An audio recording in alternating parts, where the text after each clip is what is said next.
pemirsa Evarina TV, kembali bersama saya Ari Mustika di program Dialog Spesial Evarina TV.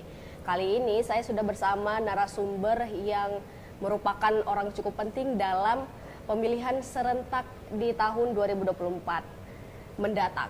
Nah, saya sudah bersama dengan Bapak Herdensi. Iya. Apa kabar, Pak? Alhamdulillah baik. Lagi sibuk-sibuknya nih ya, Pak? Wah, sekarang ini kan tahapannya sedang berjalan ya. Kita kalau di tahapan ini biasanya dia jalannya simultan. Tidak hanya satu tahapan yang jalan, tapi ada beberapa tahapan yang kemudian jalan.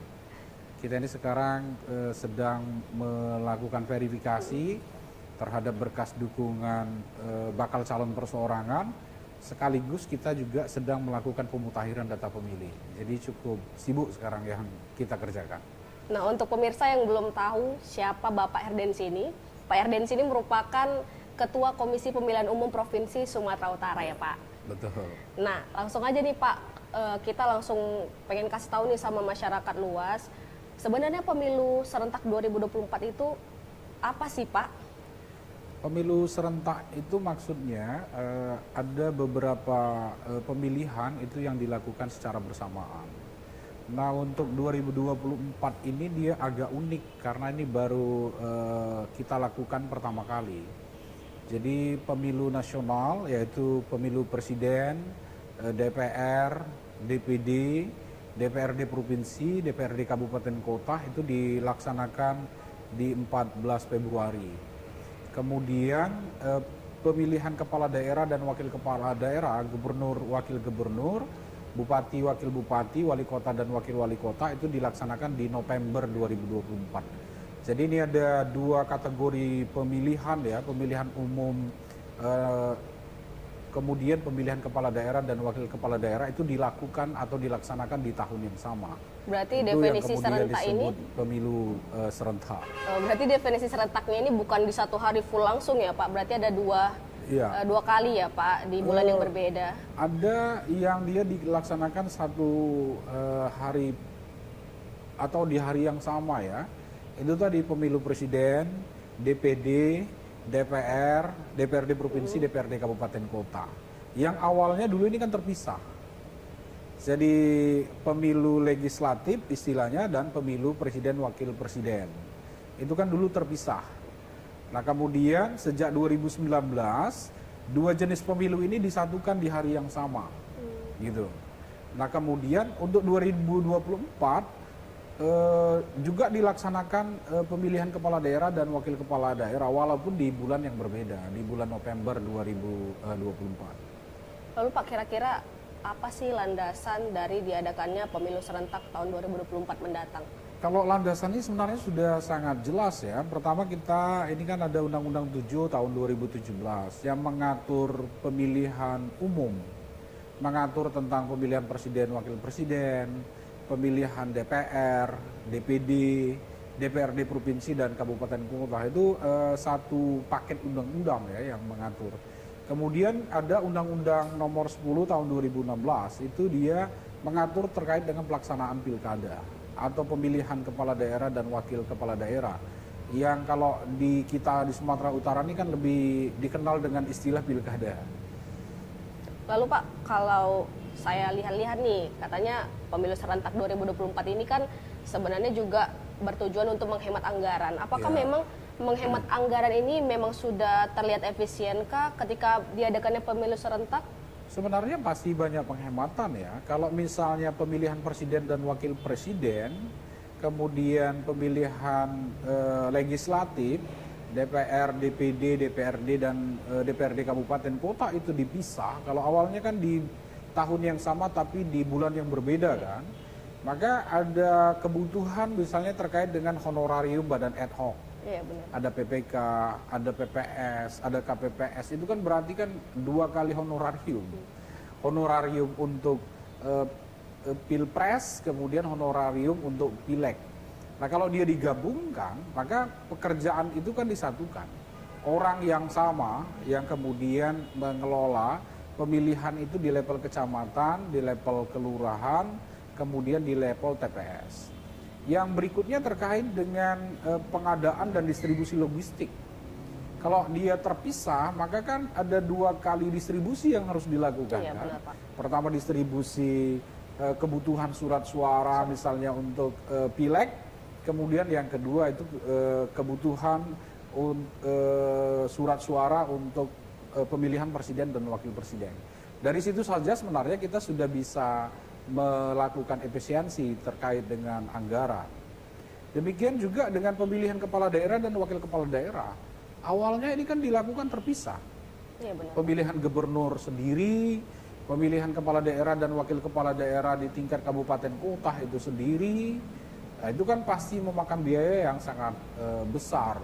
Tidak hanya untuk honor ad hoc, kemudian distribusi logistik, tapi juga biaya operasional dari penyelenggaraan. Oleh karena itu sebenarnya pemerintah dan DPR itu kemudian mengambil inisiasi bahwa pemilu dan pemilihan ini dilakukan secara serentak. Memang dia tidak serentak 7 pemilihan di hari yang sama ya, tapi 5 pemilihan di hari yang sama, kemudian ada 2 pemilihan di hari yang sama. Jadi di bulan yang berbeda ini. Lalu Pak, mengingat kembali di tahun 2019 sebenarnya juga ada pemilihan kan Pak. Lalu Ya. perbedaannya dengan 2024 mendatang ini apa Pak? Kalau kemarin di 2019 itu masih terpisah tahunnya ya untuk pemilu nasional dan pemilihan kepala daerah dan wakil kepala daerah. Kemarin pemilihan gubernur dan wakil gubernur serta ada 8 kabupaten kota ya di Sumatera Utara itu di tahun 2018. Ya kan? Kemudian benar, Pak. pemilunya di tahun 2019. Nah, ini kan dilaksanakan di tahun yang sama-sama di 2024. Pemilu nasionalnya itu di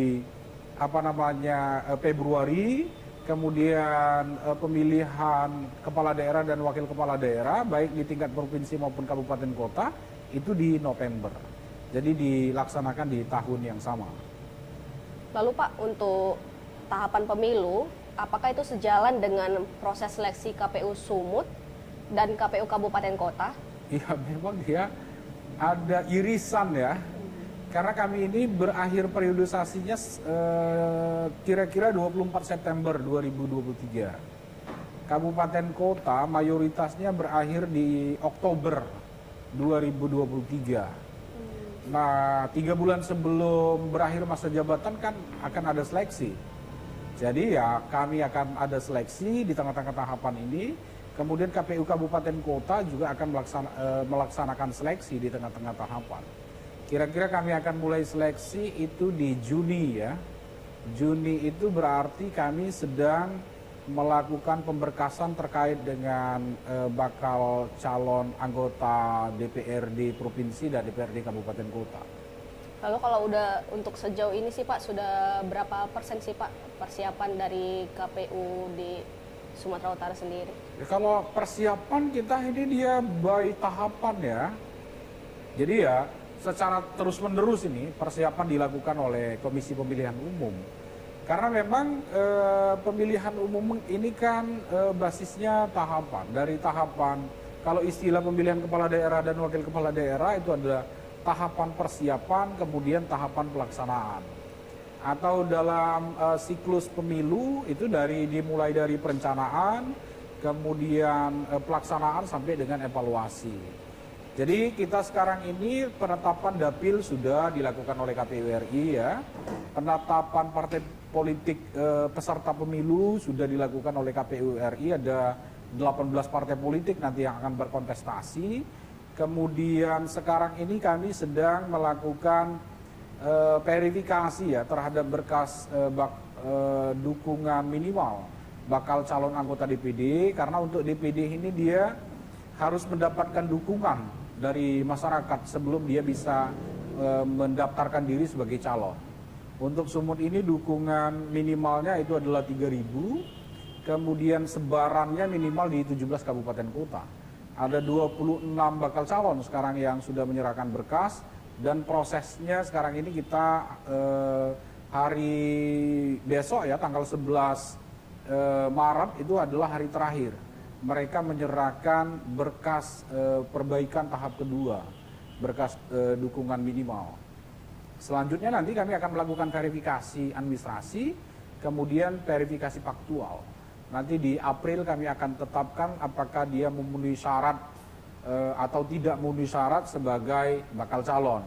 Kalau memenuhi syarat, maka di Mei nanti mereka bisa mendaftar ke KPU sebagai calon ya, anggota DPD untuk pemilu 2024. Nah, sekarang ini kami juga sedang melakukan pemutakhiran data pemilih.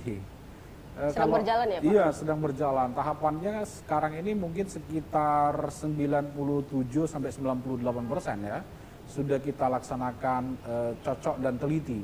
Di mana petugas kita mendatangi pemilih dari rumah ke rumah untuk memastikan bahwa seluruh penduduk Sumatera Utara ini yang sudah memenuhi syarat, itu kan harus kita daftar dalam daftar pemilih. Dan yang tidak lagi memenuhi syarat itu harus kita coret dari daftar pemilih. Jadi tahapannya saya kira dia secara terus-menerus ya. Mungkin kalau mau kita ambil persentase, tahapan sekarang ini mungkin di angka 60% ya. 60% ya Pak? Iya, karena partainya sudah, untuk DPD sedang berproses, Mutarlih juga sedang berproses, kemudian Dapil itu sudah ditetapkan oleh KPU RI.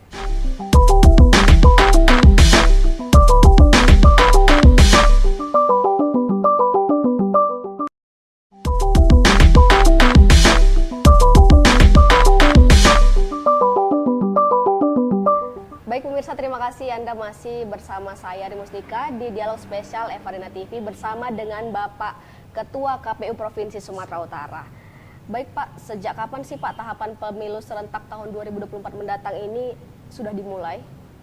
Pemilu serentak 2024 ini tahapannya sebenarnya sudah kita mulai dari 14 Juni 2022. Ya kan, ada tahapan persiapan yang dilakukan oleh KPU RI, kemudian tahapan pendaftaran partai politik calon peserta pemilu, dilanjutkan dengan verifikasi, kemudian penetapan partai politik peserta pemilu, kemudian penataan dapil, kemudian sekarang ini kita sedang melakukan pemutakhiran data pemilih dan penyerahan berkas dukungan bakal calon perseorangan. Nanti lanjut ke pencalonan ya, baik calon DPR, DPRD, DPRD Kabupaten Kota, kemudian DPD, nanti dilanjutkan dengan pencalonan untuk presiden dan wakil presiden, lanjut kepada masa kampanye, masa tenang, baru kemudian masa pemungutan dan perhitungan suara. Jadi cukup panjang sebenarnya diatur oleh undang-undang terkait dengan tahapan pelaksanaan pemilu. Berarti untuk agenda yang sedang berjalan sekarang sedang pemutakhiran ya Pak? Iya, kami sedang melakukan pemutakhiran data pemilih. Lalu untuk konteks tahapan pencalonan anggota DPD Sumut, kira-kira apa saja sih Pak tahapan yang sedang berlangsung? Nah, untuk calon DPD ini dia ada 2 tahap yang mereka harus lalui ya. Pertama, tahap pemenuhan syarat dukungan. Jadi syarat dukungan anggota DPD ini untuk Sumatera Utara, karena ini dihitung berdasarkan jumlah DPD ya masing-masing provinsi. Untuk Sumatera Utara itu syarat dukungan minimalnya 3.000. Dan itu harus tersebar di 17 kabupaten kota minimal, karena kita kan 33 kabupaten kota. Iya, benar. Nah, setelah mereka menyerahkan, nanti kami akan melakukan verifikasi baik administrasi maupun faktual. Kalau kemudian nanti mereka ini dinyatakan memenuhi syarat dukungan, baru kemudian mereka bisa masuk tahap kedua, yaitu mendaftar sebagai bakal calon anggota DPD. Nah, ini sekarang ini masih tahap pertama ya, penyerahan berkas dukungan, nanti yang akan kami lakukan verifikasi. Lalu Pak, sudah berapa sih Pak calon DPD yang maju di Sumut dan kapan kira-kira pastinya untuk angkanya itu Pak? Kalau yang kemarin menyerahkan berkas dukungan itu ada sekitar 30 bakal calon ya. Bakal calon. Kemudian yang kita nyatakan memenuhi syarat dukungan minimal dan sebaran, untuk kemudian dilanjutkan dengan verifikasi administrasi, itu ada 27 bakal calon.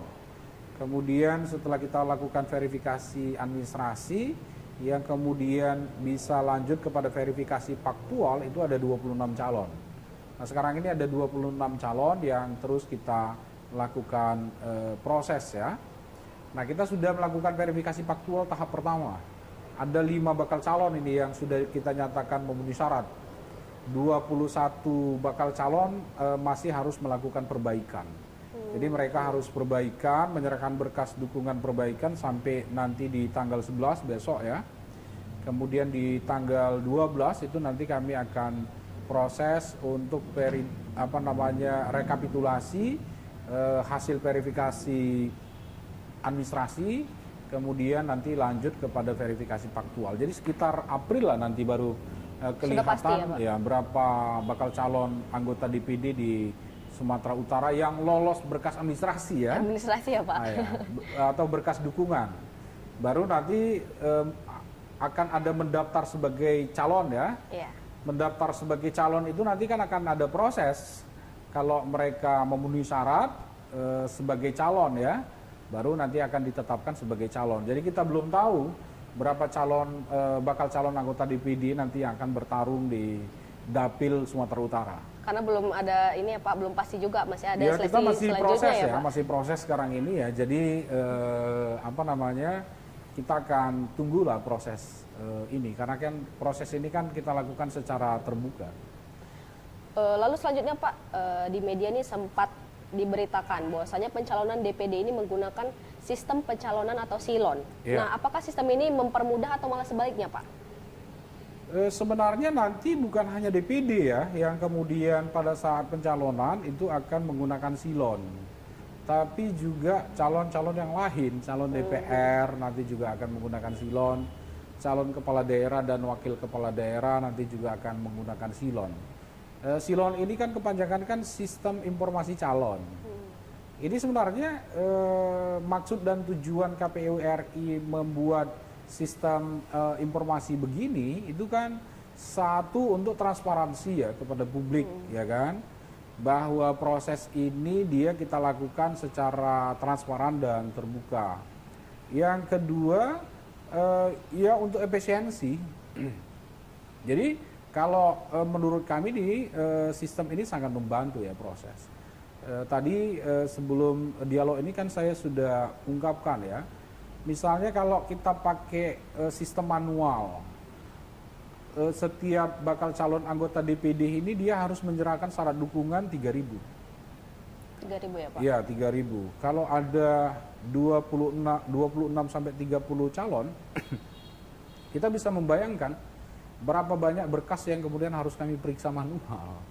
Mungkin di antara 60 sampai 80 ribu kan berkas yang harus kami cross check satu persatu, tidak hanya keabsahannya, tapi potensi kegandaan. Baik ganda internal maupun ganda eksternal. Ganda internal itu maksudnya satu KTP, tapi kemudian di-cloning gitu. Diklaim menjadi beberapa KTP, padahal itu sebenarnya satu hanya KTP. Satu aja, hanya satu nomor kakak gitu iya, ya? satu nomor NIK gitu, tapi di-cloning kemudian menjadi beberapa KTP, itu ganda internal. Kemudian ada ganda eksternal, satu KTP tapi diklaim sebagai pendukung lebih dari satu bakal calon. Dengan menggunakan aplikasi ini ya kami sangat terbantu untuk menghitung ya, kemudian meriksa keabsahan, kemudian melihat potensi ganda dan lain-lain. Tadi kan sebelumnya Bapak bilang bahwasanya dengan sistem ini masyarakat juga bisa melihat dengan transparan gitu ya Pak? Iya. Nah itu bisa diakses di mana sih Pak? Ini bukan soal aksesnya ya, tapi soal mekanisme. Mekanisme ya Pak? Kalau ini kita lakukan secara manual, maka bisa saja muncul kecurigaan orang kan. Bahwa ada kong kali kong dan lain-lain pada saat proses pemeriksaan berkas. Tapi kalau dia dilakukan secara digital, itu kan akan mengurangi ya potensi kong kali kong dan lain-lain gitu antara jajaran kami dengan bakal calon. Nah ini yang kemudian diinginkan oleh pimpinan kita di Imbon ya. bahwa proses ini dia bisa dilakukan secara akuntabel. Kalau memang sebelumnya sebelum ada sistem ini, Pak, Ya. di tahun-tahun sebelumnya itu memakai sistem apa memang? Ya Pak? kalau belum ada sistem aplikasi Manual ini ya, untuk Pak? tahun-tahun sebelumnya ya kita atau pemilu-pemilu sebelumnya ya pasti manual. Masih manual berarti ya? Ya bisa kita bayangkan, saya kira kalau manual ada 30 pasangan 30 calon, maka aula KPU provinsi ini dia akan penuh. Di sebelah sana ada yang ngitung, di sebelah sana ada yang ngitung, sebelah sini ada yang ngitung gitu. Iya benar, Pak. Itu dia. Tapi kalau dia sudah digital kan kita butuh Beberapa orang 5 aja ya? atau 6 laptop atau komputer saja kan untuk melakukan verifikasi. Nah untuk sistem ini sendiri Pak sudah berjalan berapa lama atau dari tahun pemilihan sebelumnya sudah berjalan? Seingat saya semenjak saya bergabung di KPU ya 2016 aplikasi ini sudah mulai dipakai ya. Jadi kita kemarin untuk Pilgub 2018 sudah mulai dipakai, kemudian Pileg 2019 sudah mulai dipakai gitu. Walaupun dia mungkin belum cukup maksimal. Nah ini dia ada maksimalisasi ya penggunaan aplikasi. Dan di KPU ini dia sebenarnya bukan hanya pencalonan yang memakai aplikasi. Kemarin waktu pendaftaran dan verifikasi partai politik itu juga pakai aplikasi, namanya SIPOL, Sistem Informasi Partai Politik. Bisa di-download ya Pak? Itu kan untuk kami dan kemudian partai politik ya. Kemudian sekarang ini kita juga menggunakan SIDALI, Sistem Informasi Data Pemilih. Nah khusus SIDALIH ini dia ada yang kemudian fitur bisa diakses oleh publik, info pemilu. Jadi publik itu dia bisa mengakses nantinya apakah mereka sudah terdaftar atau belum terdaftar. Kalau dia sudah terdaftar tapi kemudian ada kesalahan pada padanan datanya, dia bisa lapor ke KPU. Apalagi kalau belum terdaftar, dia bisa lapor ke PPS, bisa dilapor ke KPU Kabupaten Kota. Berarti semakin mudah sekali ya Pak untuk mencari informasi apakah kita sudah terdaftar atau belum sebagai pemilih ya Pak? Iya, KPU ini berusaha mengikuti zaman digital ini ya kan. Iya benar. Jadi dengan estimasi bahwa pemegang gadget di Indonesia ini mungkin di atas 90% ya, KPU berusaha melakukan pendekatan terhadap situasi itu supaya pemilihan kita ini kan lebih berkualitas, akses masyarakat terhadap pemilu ini jadi semakin besar. Berarti di tahun 2019 sudah mencoba untuk membuat sistem pencalonan ini, Iya. lalu di tahun 2024 mendatang semakin untuk signifikan ya Pak? Iya. Dan efisien ya? Betul, dan bukan hanya sistem informasi calon, tapi juga sistem informasi parpol, kemudian sistem informasi data pemilih, kemudian sistem informasi badan penyelenggara dan badan ad hoc itu semua sudah dibuat oleh KPU RI ya, dalam rangka menjaga akuntabilitas penyelenggaraan pemilu. Baik Pak. Ya pemirsa, sangat seru sekali pembahasan kita untuk menuju pemilu serentak 2024. Nah jangan kemana-mana dulu karena setelah iklan berikut ini saya dan juga Bapak akan membahas hal-hal yang lebih menarik lagi. Tetap di Dialog Spesial Evarina TV.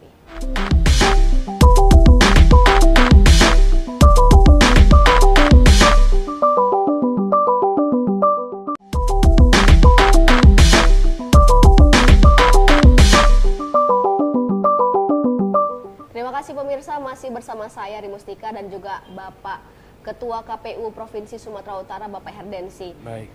Pak, selanjutnya saya ingin bertanya nih, sekarang kan atau di hari-hari sebelumnya sudah banyak petugas pemutakhiran data pemilih. Apa saja sih Pak tugas dari Pantarlih ini Pak? Sekarang ini ada sekitar 45.000 orang ya yang kita tugaskan untuk melakukan coklit. Namanya Pantarlih, petugas pemutakhiran data pemilih. Ini di setiap TPS, estimasi kita ada sekitar 45.000 TPS, ada satu orang Pantarlih. Tugas mereka itu adalah mendatangi pemilih dari rumah ke rumah untuk mencocokkan dan meneliti kesesuaian data pemilih. antara data yang ada dengan kita dengan data real yang dipegang oleh penduduk dalam bentuk KTP dan KK. Nah, tugas mereka sebenarnya ada beberapa, tapi secara umum dia ada 3. Pertama, mencatat kalau ada pemilih baru. Maksud pemilih baru itu yang selama ini belum terdaftar dalam data pemilih. Mungkin karena dia pemilih pemula, baru berumur 17 tahun atau akan genap 17 tahun pada tanggal 14 Februari, atau baru pensiun dari TNI Polri, atau dia pendatang baru yang pindah dari satu daerah ke daerah lain yang sudah mengurus administrasi kependudukan. Jadi itu yang kemudian kita sebut sebagai pemilih baru. Tugas Pantarlih yang mencatat kalau ada pemilih baru. Yang kedua itu memperbaiki kalau ada padanan data yang keliru. Padanan data di data pemilih ada beberapa.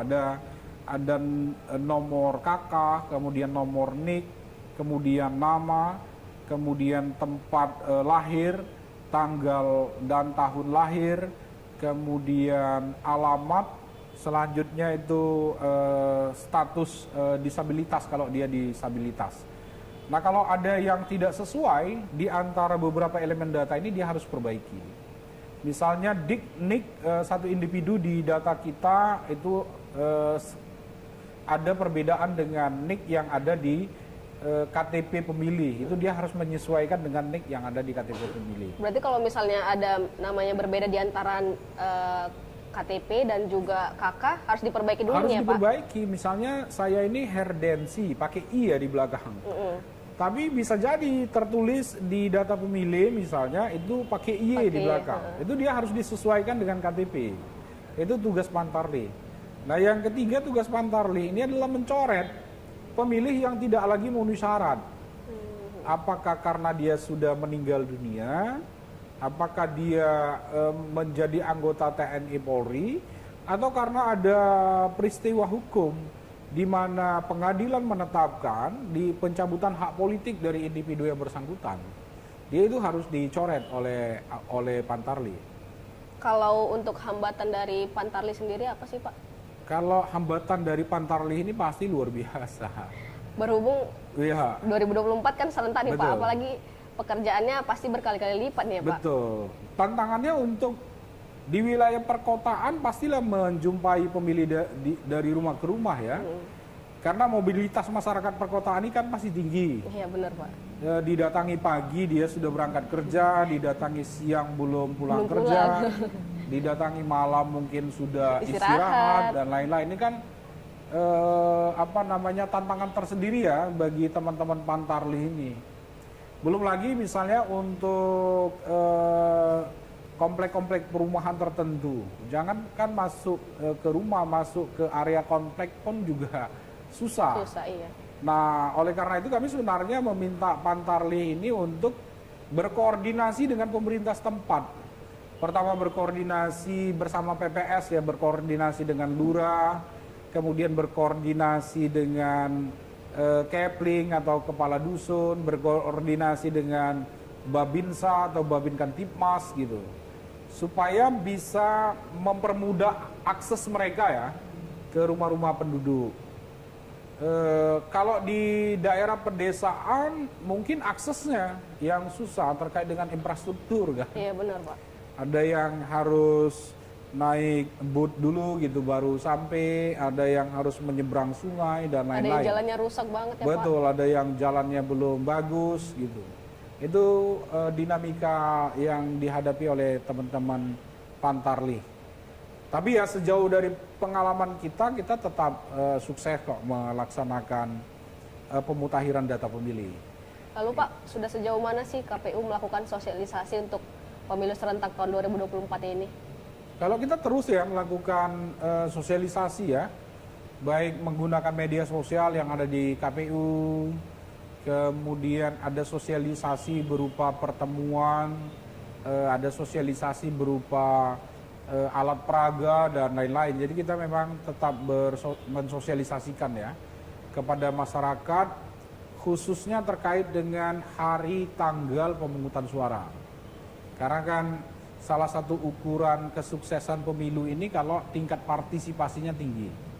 Kalau tingkat partisipasinya rendah, itu dia pemilunya dianggap belum cukup sukses. Makanya kita sebenarnya mengejar sosialisasi ini supaya masyarakat ini bisa berbondong-bondong datang ke TPS, tingkat partisipasinya bisa tinggi. Kalau untuk sosialisasi bagi pemilih pemula itu ada nggak Pak yang khusus atau sama saja itu Pak? Kalau pemilih pemula ada yang coba dikreasi oleh teman-teman kabupaten kota yang khusus ya, misalnya dengan ke sekolah-sekolah gitu,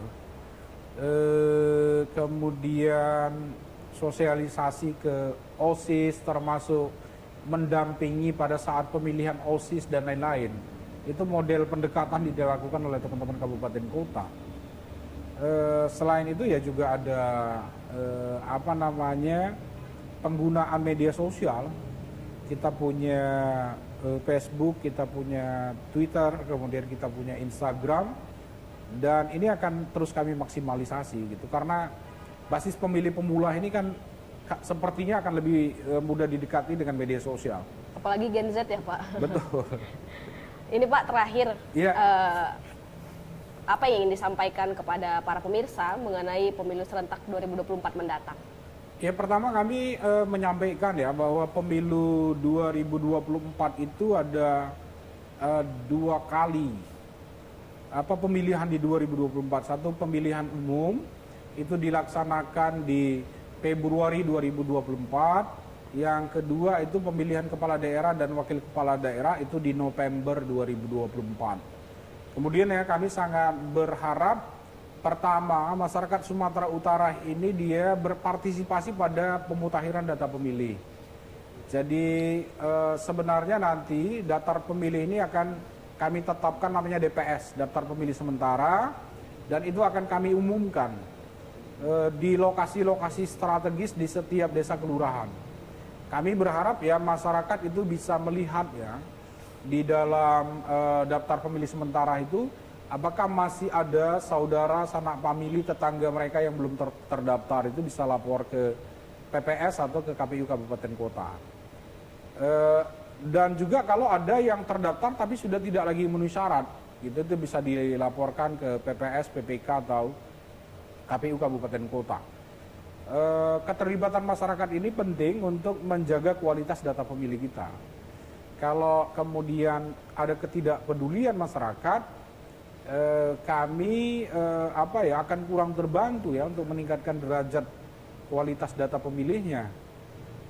Yang berikutnya kami ya sangat berharap bahwa baik di pemilu 2024 yang di Februari maupun pemilihan kepala daerah dan wakil kepala daerah, animo masyarakat untuk memberikan hak suaranya tinggi. Ya, baik Pak. Ya, begitu pemirsa yang seperti sudah dijelaskan oleh Bapak Herdensi. Jangan lupa untuk memilih di tahun 2024 mendatang karena suara Anda, satu pun suara Anda pasti sangat berguna untuk Indonesia ke depannya. Nah, jika Anda masih bingung sudah terdaftar atau belum, bisa dilihat dari aplikasi apa tadi Pak? Info pemilu nanti akan disampaikan ya, dilindungi hakmu. Dilindungi hakmu, jangan lupa ya pemirsa. Nah, sayang sekali pemirsa, saya sudah 30 menit menemani Anda dalam bincang di dialog spesial. Nah, saatnya saya pamit undur diri. Bersama saya Ari Mustika dan juga Bapak Herdensi. Sampai jumpa.